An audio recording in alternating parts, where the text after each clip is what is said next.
नमस्कार, आप देख रहे हैं अपना उत्तराखंड। मैं हूं आपके साथ शीनम शर्मा। सबसे पहली खबर केदारनाथ को लेकर। मौसम एक बार फिर से यहां पर खराब हो गया है, जिसकी वजह से अभी तक केदारनाथ के लिए हेलीकॉप्टर सेवा शुरू नहीं हो पाई है। कल भी खराब मौसम की वजह से केदारनाथ के लिए हेलीकॉप्टर उड़ान नहीं भर पाए थे। धामी सरकार दोबारा से केदारनाथ यात्रा शुरू करने को लेकर लगातार कोशिशें कर रही है, इस पर खासा फोकस कर रही है। सीएम धामी ने हेली टिकटों में 25% की सब्सिडी देने का ऐलान किया था, लेकिन खराब मौसम की वजह से हेली सेवा शुरू नहीं हो पा रही है। तो फिर से केदारनाथ में मौसम खराब हो गया है, जिसके चलते अब एक बार फिर से दिक्कतें बढ़ गई है। हेली सेवा अभी तक शुरू नहीं हुई है और केदारनाथ के लिए यात्रा शुरू करने की कोशिशें लगातार जारी है। फिलहाल यात्रा को स्थगित किया गया था, लेकिन अब दोबारा से इसे बहाल किए जाने की तैयारी की जा रही है।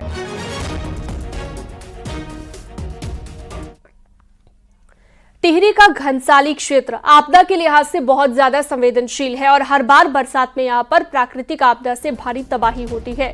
लगातार हो रही बारिश की वजह से भिलंगना नदी का जलस्तर बढ़ रहा है और मुख्य बाजार में भिलंगना नदी के किनारे बने मकानों को खतरा पैदा हो गया है। हालांकि प्रशासन ने लोगों को शिफ्ट करने की बात कही थी, लेकिन लोग अभी भी उन्हीं मकानों में रह रहे हैं। वहीं डीएम ने जल्द ही विस्थापना की बात भी कही है। कुछ ऐसे घर हैं जो कि थोड़ा डेंजर एरिया में हैं, तो वहाँ पर जो संबंधित परिवार है उनको अवगत करा दिया गया है और आने वाले टाइम में अगर बारिश की सिचुएशन बनती है या नदी का जलस्तर बढ़ता है तो उनके लिए भी सुरक्षित स्थानों पर उनको भेजा जाएगा।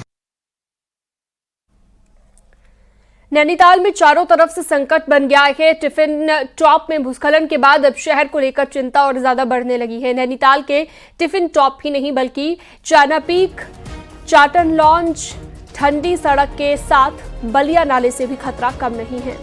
हालांकि बलिया नाले में ट्रीटमेंट के काम जरूर हुए हैं, मगर चौतरफा संकट से नैनीताल घिरा हुआ है। पिछले कई सालों से टिफिन टॉप और चाइना पीक के ट्रीटमेंट की भी योजना बन रही है, लेकिन कोई काम अब तक नहीं हो पाया है।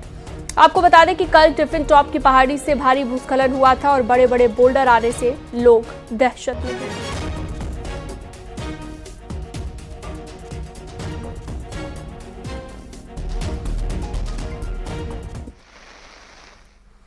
कालसी चक्राता सड़क पर नासूर बने डेंजर जोन जजरेड का ट्रीटमेंट जल्द शुरू होने की उम्मीद है। केंद्रीय राज्य मंत्री अजय टम्टा ने कहा कि ऐसे ब्लैक स्पॉट को चिन्हित किया जा रहा है और इसके बाद यहां पर ट्रीटमेंट किए जा रहे हैं। आपको बता दें, डेंजर जोन जजरेड आफत का सबब बना हुआ है। बरसात में जजरेड से भारी भूस्खलन होता है, जिसकी वजह से चक्राता जौनसार की लाइफलाइन कही जाने वाली सड़क बंद हो जाती है। वहीं लैंडस्लाइड से कई बार हादसे भी हो चुके हैं। हमने ब्लैक स्पॉट के रूप में पूरे देश भर के अंदर जहाँ जहाँ पर भी ऐसे स्थान हैं उनको चिन्हित किया है और जिला प्रशासन डिस्ट्रिक्ट मजिस्ट्रेट की अध्यक्षता में भी हमने एक कमेटी बनाई है और उस कमेटी के माध्यम से जो भी हमारे पास ऐसे पॉइंट्स आते हैं उसके लिए हम अलग से कोई एक परिविजन करके उसका परिव्यय देते हैं और वो बजट में परिव्यय होता है और ऐसे पॉइंट आपने जो बताएं उसको हमने चिन्हीकरण किया है। आने वाले समय के अंदर उसको बजट प्रोविजन करके उसके काम का भी निराकरण। देहरादून से बड़ी खबर है। यहां पर आबकारी विभाग में बड़ा फेरबदल हुआ है। 8 जिलों के जिला आबकारी अधिकारी बदले गए हैं। देहरादून के राजीव चौहान को हटाया गया है। कैलाश बिंजोला देहरादून के नए डीईओ बनाए गए हैं। राजीव चौहान को उत्तरकाशी भेजा गया। लक्ष्मण सिंह टिहरी के डीईओ बने हैं। मीनाक्षी टम्टा को नैनीताल, नाथुराम जोशी को उधम सिंह नगर, रमेश बंगवाल को रुद्रप्रयाग, हरीश चंद्र को बागेश्वर तो हरीश जोशी पिथौरागढ़ के नए आबकारी अधिकारी बनाए गए हैं। बताया जा रहा है कि कई जिलों से शासन को जिलों के अफसरों की शिकायत मिली। दीपांकर भट्ट इस पर ज्यादा जानकारी के लिए हमारे साथ जुड़ गए हैं। दीपांकर, और क्या जानकारी खबर को लेकर? बिल्कुल शीलम, क्योंकि आबकारी विभाग एक बड़ा विभाग है जिसके ऊपर एक बड़ी इनकम या सरकार की कमाई का एक बड़ा जरिया मुख्यमंत्री से इस विभाग को देख रहे हैं। तो तमाम जिलों में जिला आबकारी अधिकारी, खासकर देहरादून या दूसरे जिलों की बात करें जहां पर शिकायतें थी कि जो पैसा जिस तरीके से विभाग को मिलना चाहिए वो नहीं मिल रहा, तो बड़े बदलाव यहाँ पर किए गए। 8 जिलों के जिला आबकारी अधिकारी बदले गए। खासकर वो अधिकारी जो मुख्यालय में आज तक थे उनको इस वक्त जिम्मेदारी दी गई है जिलों में। खासकर देहरादून जो बड़ा जिला है, राजधानी है, वहां पर जो राजीव चौहान है उनको हटाया गया और अब कैलाश बिंजोला यहाँ पर नए डीईओ बनाए गए। तो एक फेरबदल की कोशिश ताकि डिपार्टमेंट जो इनकम कर सके वो सही तरीके से सरकार के पास आ सके, विभाग के पास आ सके। ठीक है, बहुत शुक्रिया। दीपांकर तमाम जानकारी के लिए। रामनगर के मोहान और चुकम में इन दिनों एक बाघ का आतंक है। ये बाघ अब तक 3 मवेशियों को अपना निवाला बना चुका है। स्थानीय लोगों को लगता है कि बाघ घायल है। ऐसे में वन विभाग भी सतर्क हो गया है और वन विभाग ने भी क्षेत्र में कैमरा ट्रैप लगा दिए हैं। वन महकमे की माने तो बाघ को ज्यादा चोट नहीं आई है, लेकिन फिर भी उसकी पूरी स्थिति जानने के लिए कैमरे लगाए गए हैं। वहीं लोगों ने बाघ को जल्द पकड़ने की भी मांग की है।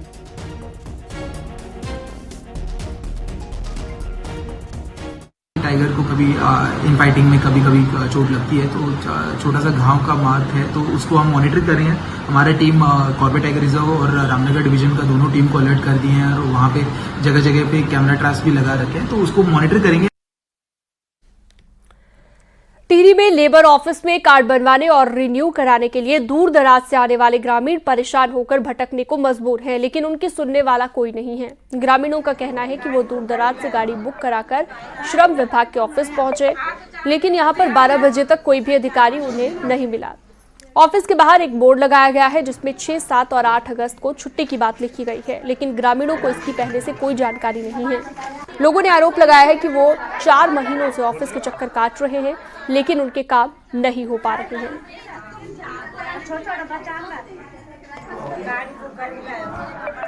मैंने ऐसे आते रहे, ऐसे परेशान कर रही। छुट्टी बताई पिछली बार, बोली कि नरेंद्र नगर वालों का है, आज तुम्हारा नहीं है, और आज भी ऐसे ही बोल रहे हैं कि छुट्टी है। कितनी दिक्कतें हो रही है आप लोग की?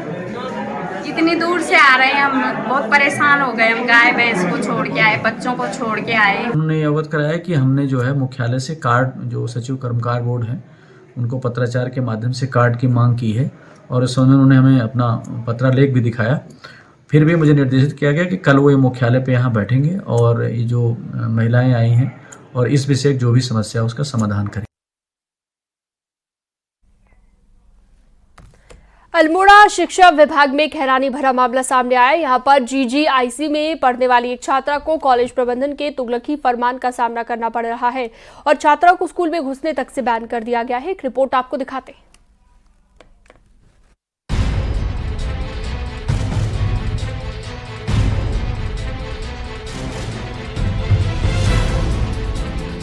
GGIC अल्मोड़ा में 11वीं की छात्रा काजल की शादी क्या हुई, उससे पढ़ने का अधिकार ही छीन लिया गया। यह हैरान करने वाली हरकत उस स्कूल प्रबंधन की है जहां यह छात्रा शादी से पहले भी पढ़ाई कर रही थी। असल में काजल की शादी बीते महीने 27 तारीख को हुई। शादी के बाद 3 अगस्त को काजल स्कूल लौटी, लेकिन प्रबंधन ने अपनी ही छात्रा के लिए क्लास के दरवाजे पूरी तरह से बंद कर दिए।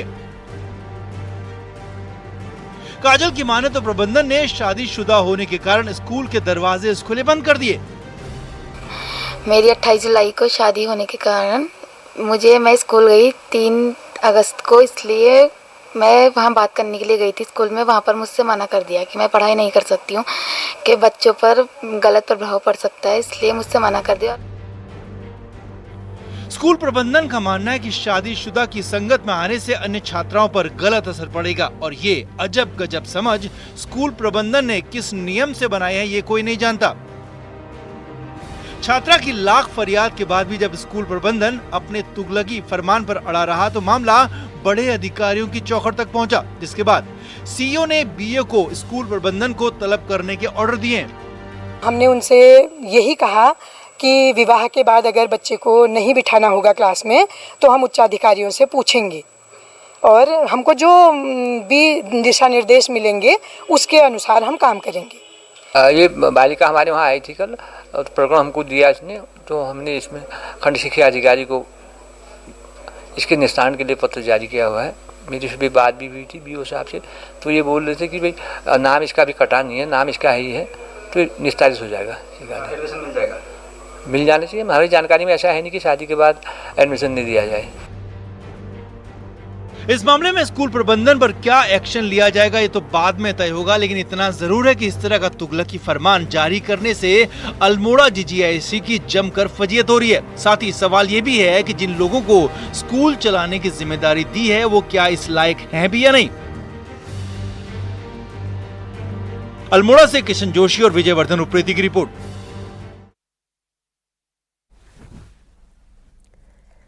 देहरादून में एक प्राइवेट स्कूल की दीवार इन दिनों चर्चा का विषय बनी हुई है। करीब 4.5 करोड़ रुपए की ये दीवार जितनी तेजी के साथ बनी उतनी ही तेजी से दीवार बनाने वाली एजेंसी स्मार्ट सिटी लिमिटेड पर सवाल उठ रहे हैं। और खास बात यह कि दीवार से जुड़े सवालों पर आरटीआई में भी जवाब नहीं मिले हैं। पूरा मामला क्या है आपको दिखाते हैं रिपोर्ट में।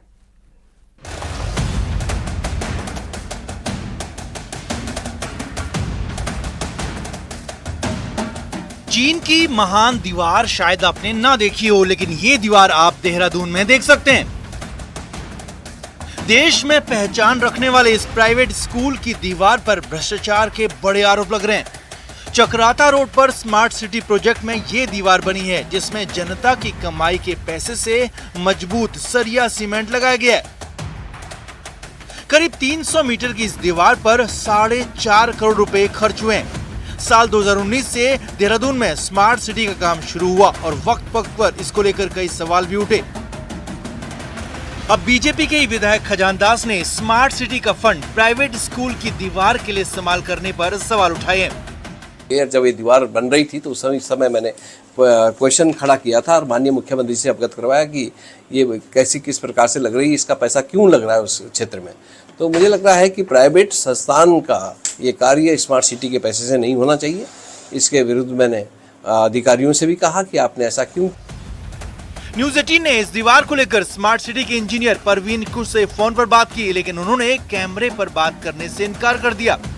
वहीं न्यूज़ 18 ने आरटीआई से भी इस दीवार को लेकर स्मार्ट सिटी से सवाल पूछे, लेकिन स्मार्ट सिटी ने दीवार से जुड़े सवाल के जवाब नहीं दिए। इसके बाद न्यूज़ 18 ने शहरी विकास मंत्री प्रेमचंद अग्रवाल से सवाल पूछे तो उन्होंने इसकी जानकारी होने से इनकार कर दिया। हालांकि ये बात अलग है कि सरकार के ज्यादातर मंत्री रोजाना आते जाते इस दीवार को जरूर देखते हैं। कांग्रेस ने स्मार्ट सिटी में बनी इस दीवार को भ्रष्टाचार बताया और करीब 4.5 करोड़ की दीवार कैसे बनी, किसके कहने पर बनी, इसकी जांच की मांग की है। नहीं, ये विषय मेरी जानकारी में नहीं है। हालांकि ये मुझे जानकारी है कि जो चक्राता रोड है, जहाँ जिस दून स्कूल के आगे की जो सड़क है उसका चौड़ीकरण का काम तो हुआ है और वो दीवार जो बनी है वो हमारे स्मार्ट सिटी के पैसे से बनी है क्या, वो मेरी जानकारी में नहीं है। इसमें सरकार की मिलीभगत है। एक प्राइवेट स्कूल की दीवार में सरकार का 5 करोड़ के लगभग खर्च करना, आप समझ सकते हैं कि कितनी बड़ी अनियमितता है। और ये बड़ी अनियमितता है, इसकी जांच होनी चाहिए और जो लोग दोषी हैं उनके खिलाफ कार्रवाई होनी चाहिए।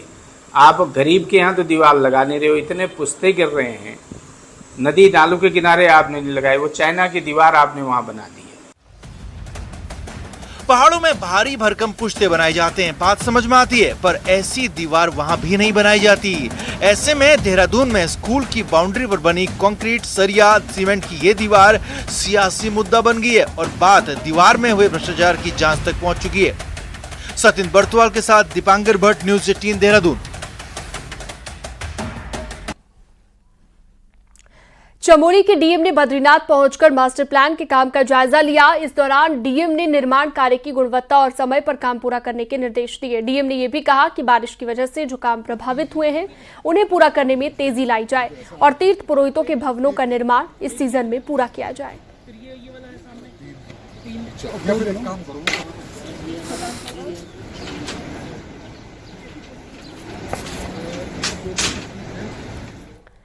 दिल्ली से देहरादून तक उत्तराखंड की भाजपाई सियासत में इन दिनों मेल मुलाकात का दौर चल रहा है। मुलाकातों के इस सियासी मौसम को लेकर कयासों का बाजार भी गर्म है।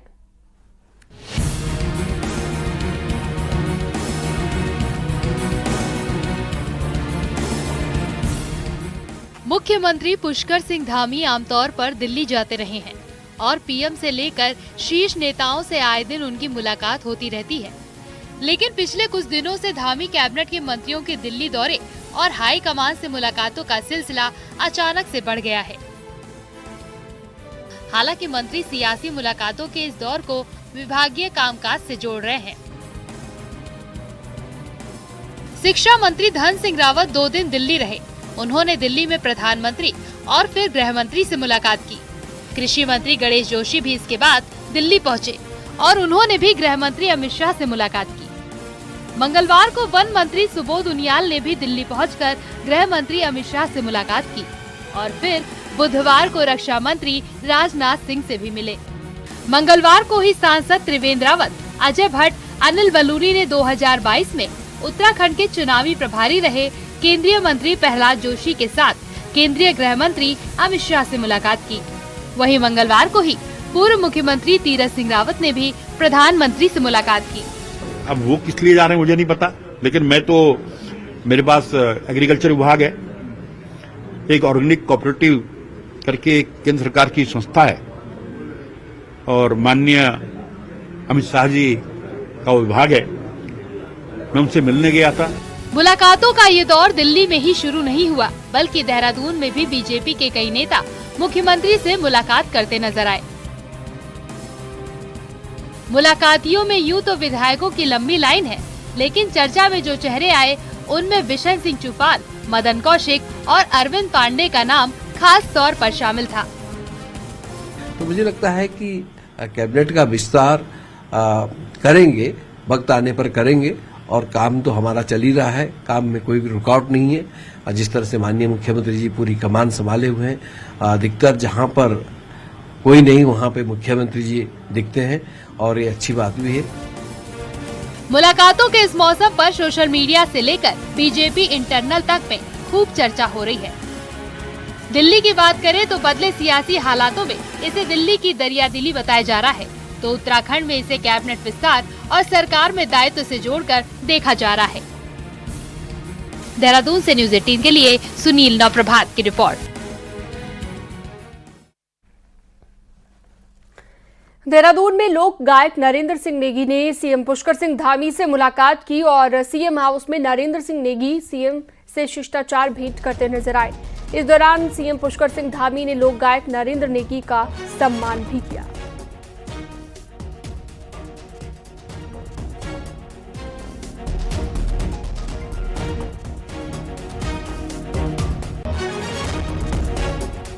और चलिए अब एक नजर डालते हैं पहाड़ की 10 बड़ी खबरों पर फटाफट अंदाज में।